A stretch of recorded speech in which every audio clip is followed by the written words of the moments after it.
This is Ty Newell with COVID status report number 16. Where are we now?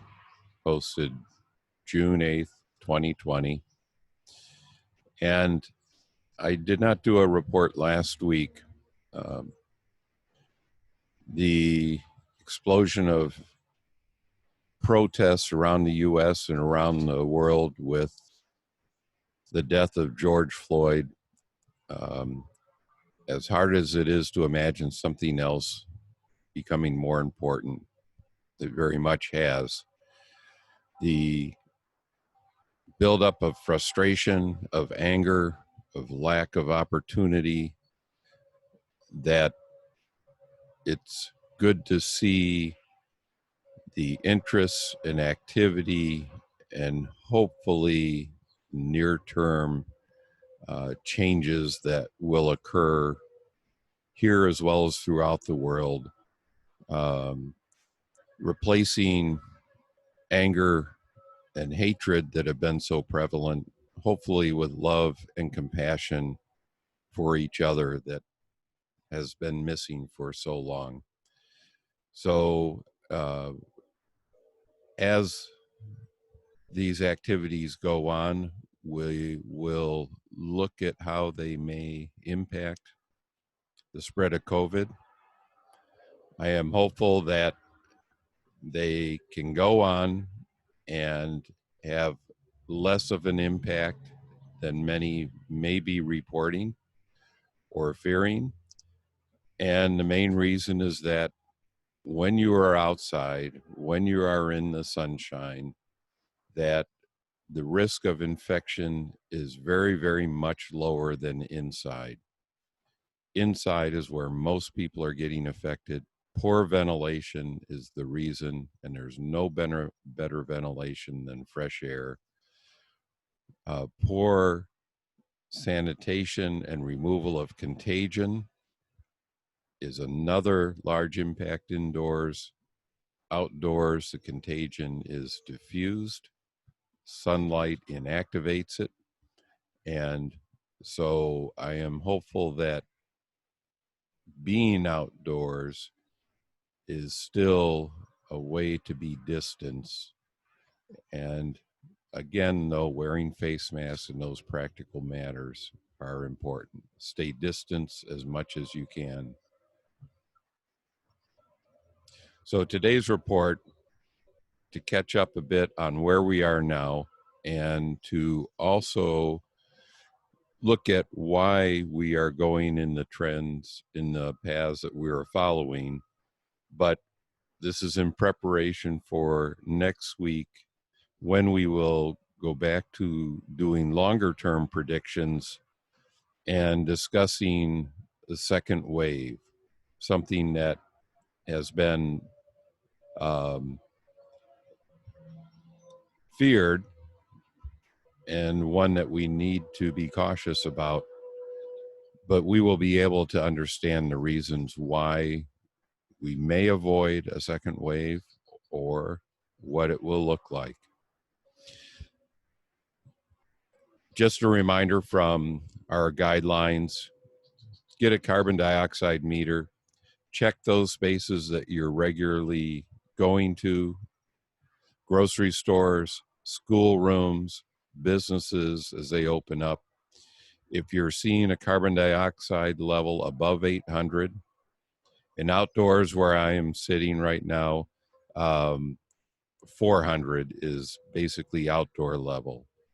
800 would be a good indoor level where, as we discussed, the reduction in flu and colds with an indoor environment maintaining 800 parts per million of CO2 rather than 1,000 to 1,200 as most indoor spaces do today, that it has been shown from large-scale studies to reduce sick days by 40%, and that's the same effectiveness as the flu vaccine.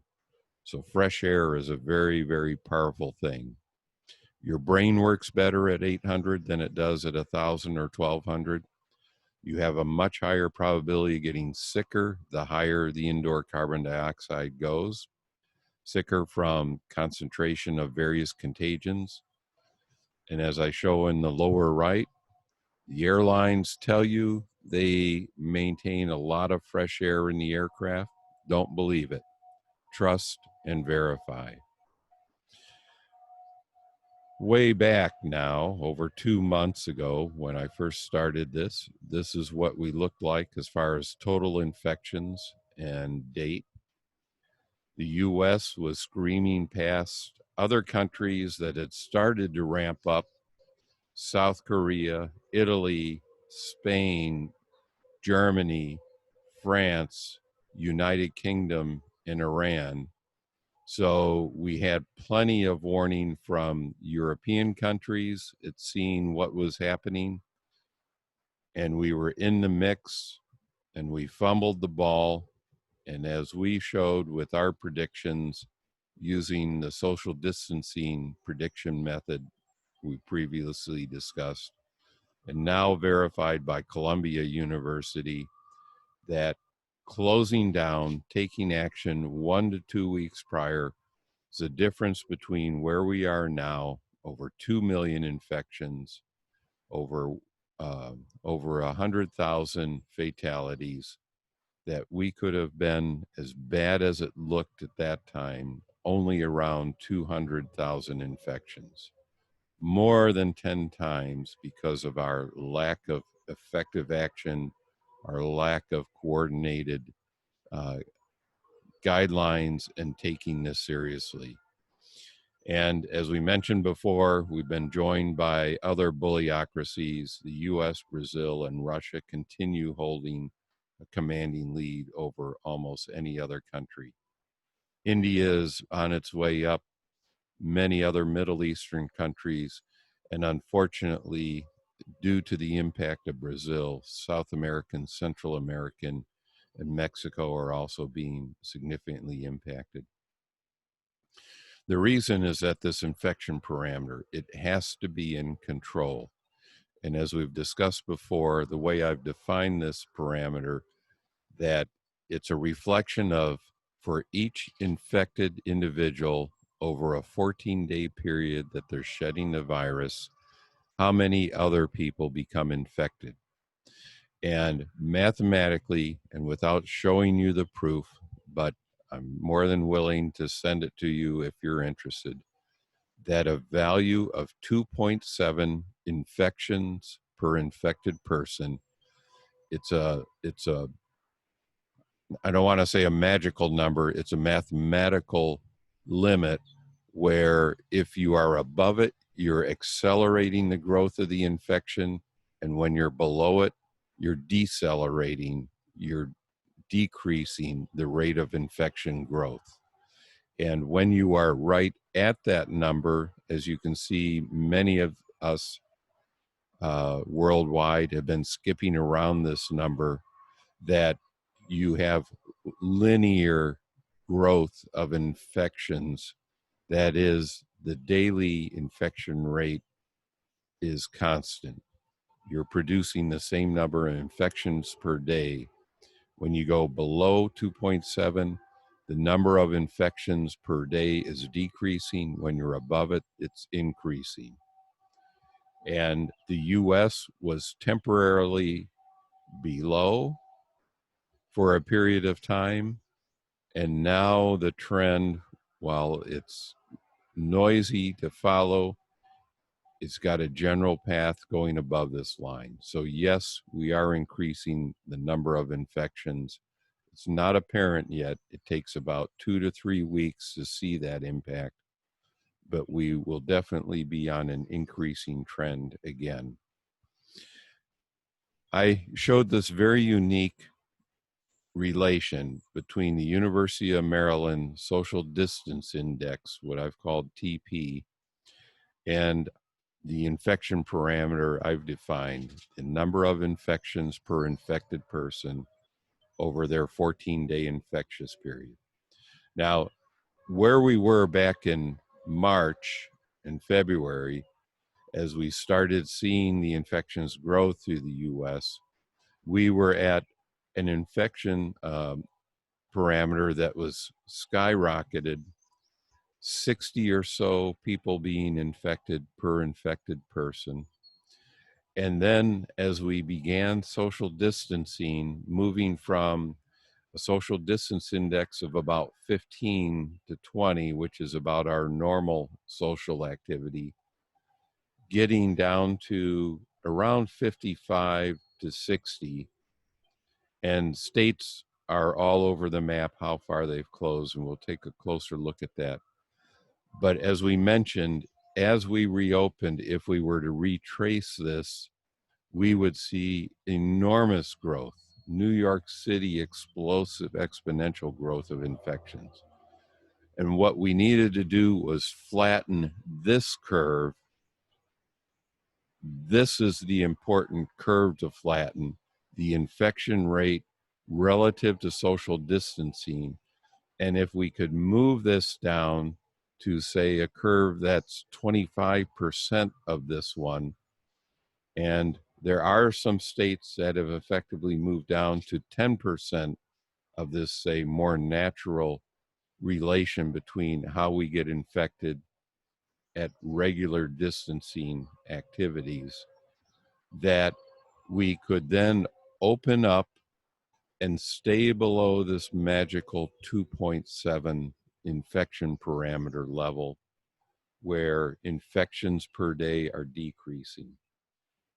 All of these guidelines we've talked about, reducing the density of people in public places, wearing masks to keep contagion from infected persons from getting into the surrounding air, sanitizing surfaces, increase ventilation, keep CO2 below 800 parts per million, and this means crank up the fan speed, open the dampers to the outside, open the windows, whatever means get CO2 lowered in inside spaces.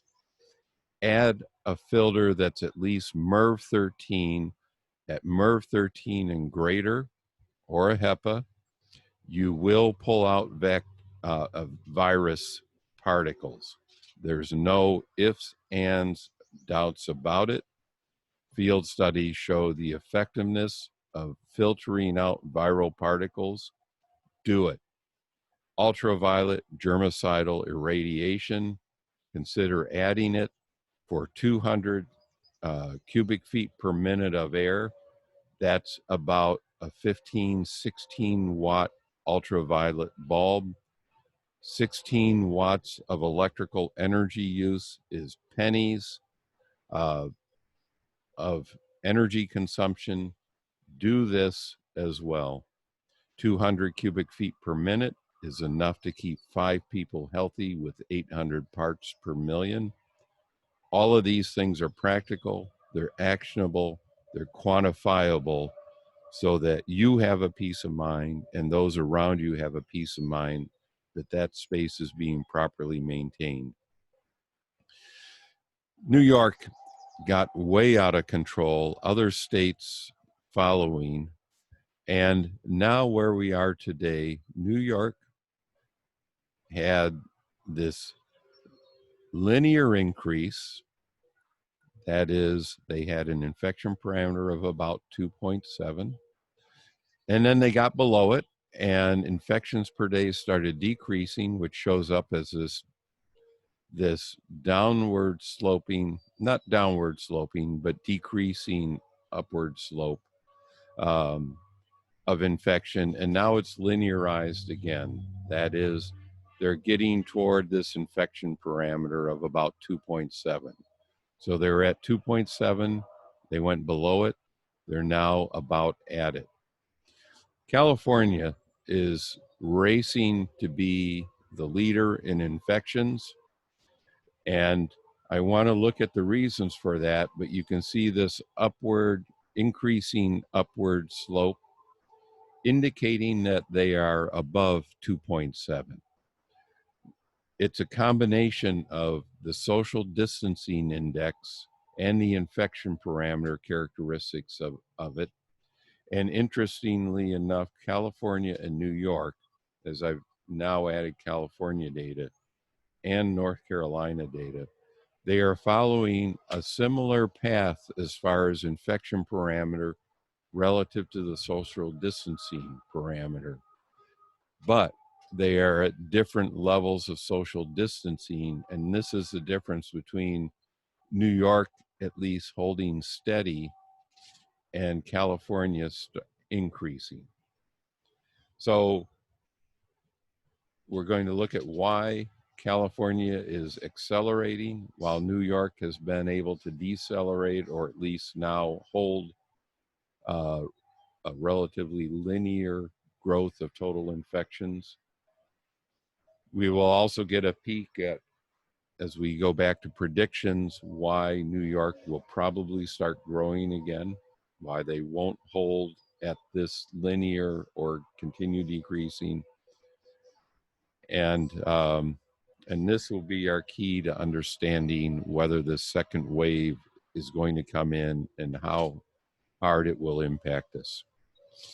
This somewhat busy plot, but this red dashed line, this is the US average social distancing versus infection parameter plot. So the US, the plot I showed previously, followed this red line as we were not wearing masks, as we were not disinfecting, as we were closing down and getting more distant from each other, moving from what had been about a level of 15 to 20 in the University of Maryland Social Distancing Index, TP. And as we moved down to a range that took us down in the 60 to 70 social distance index, and relative to the US overall curve relating our social interactions to the infection parameter, the spreading parameter of COVID-19, New York and California follow this green line. They are about 50% higher than the US as a whole, and primarily because, as we've discussed for like Illinois and Michigan, the infection rates were occurring mostly in urban areas, New York City, Los Angeles, Chicago, Detroit, and in these more densified areas at the same social distance index, more people are riding mass transit, poorly ventilated mass transit. More people are living closer together. Things are just more crowded in general. Floor space is expensive. Stores, grocery stores, restaurants are more crowded. So at the same relative social distance index parameter, there's more infections per infected. Relative to places like Georgia, Florida, and elsewhere that are more outdoors, the ability to stay more social distance without being socially distanced. And this has been a key for their reopening without an explosion of infections, but still working their way toward infectious growth, accelerated infectious growth. New York and California, when we watched their progression starting in March, they both were lowering their infection parameters and following, in effect, this green line. And then as they reach their limit of social distancing, social isolation, California stagnated somewhere in here, but at the same time started wearing more masks, started getting more distant through other means, staying 6 feet apart, not going out as much, disinfecting surfaces, wearing masks. New York continued until they reached an average social distancing index, a TP of over 70, which further lowered them on top of then taking actions like limiting mass transit operation, wearing masks and keeping more distant, closing restaurants to this level, a level well below 2.7, while California just barely went below this level. Now, as things have been opening, whether by decree or by just human interest in opening, New York has moved along a lower social distancing. This green line would be a line that's 30% of the US average. This blue dashed line would be 10% infection rate at the same social distancing as our more normal interaction. And there are states that are following this. We won't look at them this time, but there are states that are in this range, but now starting to curve up and basically able to decrease infections while getting back to more normal social distance interactions. But New York and Florida are on this path, about, say, 40 to 50%, similar to where Washington had been. And New York currently is at about this point where they are ready to cross this infection parameter of about 2.7, while California has crossed back into this accelerated growth range. This is why New York has linear growth. They're at about 2.7 infection parameter, why California has accelerated growth, why North Carolina has accelerated growth, why Texas has accelerated growth, why Arizona has accelerated growth. They are not keeping their interactions, they are not protecting themselves, they are not ventilating enough, they are not filtering enough to stay below 2.7. Infections will grow. They will grow endlessly as long as the infection parameter is above 2.7 until a majority of the population, 60 to 70%, 200 million out of 3 to 350 million people in the US will become infected. Next week, we will talk about predicting the second wave.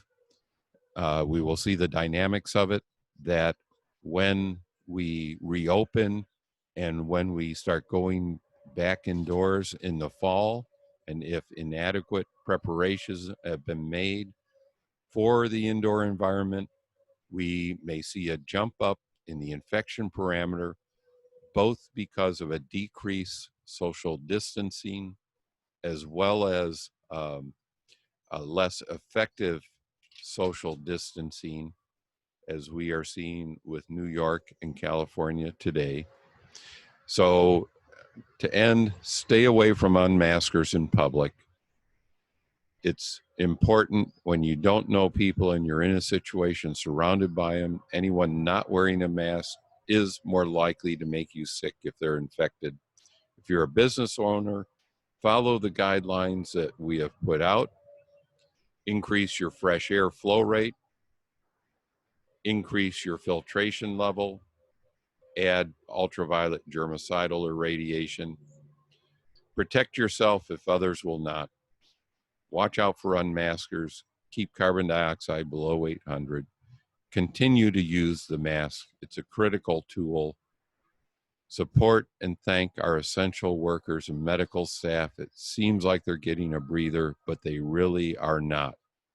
People are getting out of hospitals more readily now, but the decrease of hospitalizations is a very, very mild decrease of active infections, and I don't expect that to continue. Goodbye.